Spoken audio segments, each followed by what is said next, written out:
Hi, it's Nicole Mangina with Windermere Real Estate, sharing with you 5 things not to do when you're buying a house.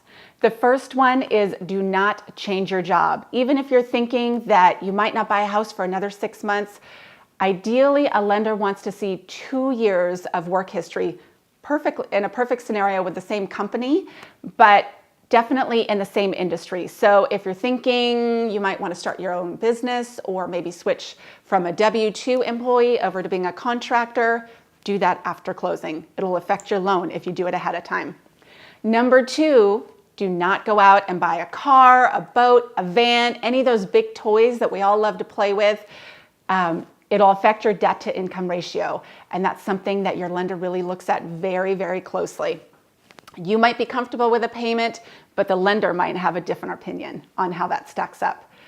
The third thing not to do when you're buying a house is don't go out and get a new credit card, which sounds obvious, but the part that usually trips people up is you're excited about your new place and you think, hey, if I had a new couch, maybe a new dining room table, this would be the perfect time to do it.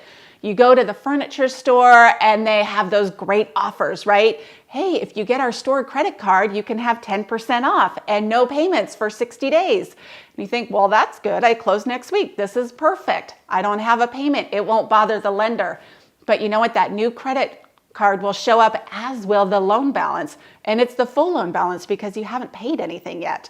And what most people don't realize is, sure, they pull your credit when you first go in for the pre-approval, but they also pull your credit report the day before closing. And so if you've gone out and bought that furniture, even though you don't have a payment due, it will show up and it could potentially throw your numbers off in those ratios that are so critical for your lender when you're purchasing. Number 4 of your top 5 things not to do when you're buying a house is look before you get a pre-approval. You know, usually when you start to think about buying a house, you think, well, I just want to go out there and see what the options are. That's fine, but the moment you really start to think this is the time to be out buying a house, the next thing you want to do is meet with a lender and get pre-approved.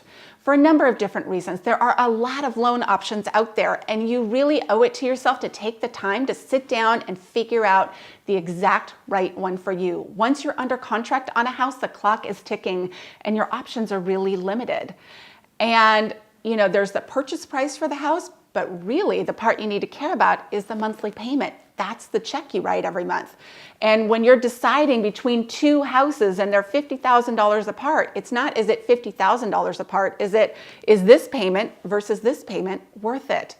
The other really important part is you cannot negotiate well without a pre-approval letter. A lot of listing agents will not consider your offer complete and fully respond to your offer until you get that pre-approval letter. So don't risk missing out on your dream house without it. You can do it online. It's an easy thing to do, but make that one of your first steps when you start looking for a home. The 5th thing to do or not to do when you are buying a house is don't take it all personally, especially when you're doing your loan.